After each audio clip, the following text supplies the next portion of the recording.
पुसौर के झलमला में टोल प्रारंभ हो चुका है। टोल टैक्स से बचने के लिए एनटीपीसी की फ्लाई ऐश से भरी वाहन रिंगालपाली से बोरोडीपा मुख्य मार्ग में बिना ढके परिवहन की जा रही है, जिससे समूचे मार्ग में फ्लाई ऐश फैल रहा है। आवागमन करने वाले लोग प्रभावित हो रहे हैं। इस वजह से दुर्घटना भी इस क्षेत्र में बढ़ रहे हैं। जिला प्रशासन के नो एंट्री का भी पालन एनटीपीसी की गाड़ियां नहीं कर रही थी, लिहाजा आक्रोशित ग्रामीणों ने वाहनों को पुसौर में रोक दिया।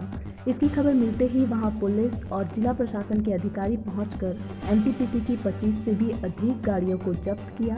इसमें से लगभग 20 गाड़ियों में फ्लाई ऐश था, वो भी बिना ढके, और बाकी में गिट्टी। प्रशासनिक अधिकारियों ने तत्काल सभी गाड़ियों को मिनी स्टेडियम में लाकर खड़ा कर दिया और विधिवत कार्यवाही इस मामले में की जा रही है। आइए जानते हैं क्या कहते हैं एसडीएम गगन शर्मा। चलो रोल है सर, कल फ्लाई ऐश पे कुछ कार्रवाई कुछ और? जी हाँ, कल ग्रामीणों में एक्चुअली परसों एक एक्सीडेंट हुआ था और ग्रामीणों में उसको लेकर के कुछ आक्रोश था। और ये खुशकिस्मती की बात है कि जो एक्सीडेंट हुआ था उसमें किसी की मृत्यु नहीं हुई थी। हमने समझाइश दे करके उस मामले को तहसीलदार पुसौर ने उस चीज़ को रिजॉल्व किया था और फिर चेतावनी दिया था इस संबंध में हल प्राप्त होता था कि एनटीपीसी उस रोड का परिवहन के लिए इस्तेमाल ना करे। परंतु बहुत भारी वाहन जो है वो फ्लाई ऐश के ट्रांसपोर्टेशन में वहाँ लगे हुए हैं, सभी ट्रेलर्स हैं।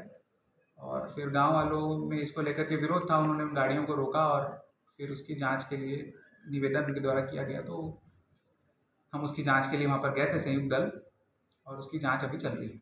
सर, कितनी गाड़ी पकड़ी है? वहाँ पर 34 गाड़ियाँ मौके पर थीं और 34 गाड़ियों में कुछ गाड़ियाँ खाली थी जो ट्रांसपोर्टेशन करके वापस आ रहे थे, लौटती हुई गाड़ियाँ थी, कुछ गाड़ियाँ थी जो ले करके जा रहे थे। और अभी उन सभी को जब्त करके मिनी स्टेडियम रायगढ़ में उनको अभी रखा गया है और नियमानुसार हम उस पर जांच करेंगे और जो पॉसिबल एक्शन है हम लेंगे उस पर। सर, गड़बड़ियाँ क्या किया जा रहा था एनटीपीसी के द्वारा?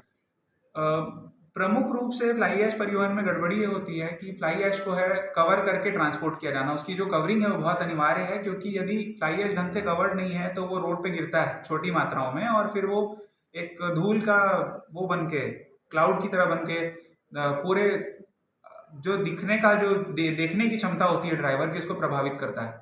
और जब वैसा होता है तो एक्सीडेंट की संभावना बढ़ती है। सर, बिना टीपी की गाड़ियाँ भी उसमें थी, ऐसा सामने आया? नहीं, टीपी सभी में था, लेकिन उसमें उन गाड़ियों में ये दिक्कत थी कि जो प्रोडक्ट आप ट्रांसपोर्ट कर रहे हैं उसकी मात्रा क्या है और क्या वो आपके उसके नियमानुसार आपकी लिमिट्स के अंतर्गत है, ये उस पर क्लियर करना बहुत अनिवार्य था। कुछ गाड़ियों में हमको ऐसा देखने को मिला कि जो ट्रांसपोर्टेशन पर्ची होती है उसमें मात्रा क्लियरली मेंशन नहीं थी। सर, सारी गाड़ियाँ एनटीपीसी की थी?